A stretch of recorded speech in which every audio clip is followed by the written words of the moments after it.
worry about. But what's interesting is Paul is not simply telling us something to stop, which can simply potentially cause anxiety. What he does here is gives a trade-off. He says, says, don't worry about anything.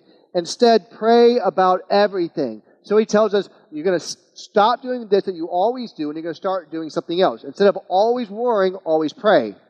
Instead of always worrying, always pray. If we go from always worrying to always praying, we'll always have God's peace. Because when we give God our problems, He gives us His peace. And what's interesting, why do we do that though? Some of us, like as you're a Christian, you're like, oh yeah, I understand, we have to pray. And this is really critical, is focus. When you worry about something, you're putting your trust in yourself. Worry is very self-centered.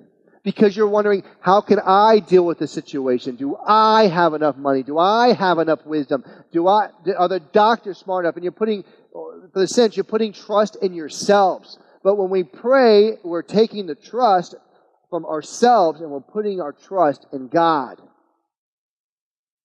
Because if you only trust yourself, I can see why we worry. Like, each one of us, just being honest, is only so healthy. We're only so smart, right? Sorry to make it. It's like we all have our limits, right? Each one of us has our limitations. But God does not have our limit. Has no limitations.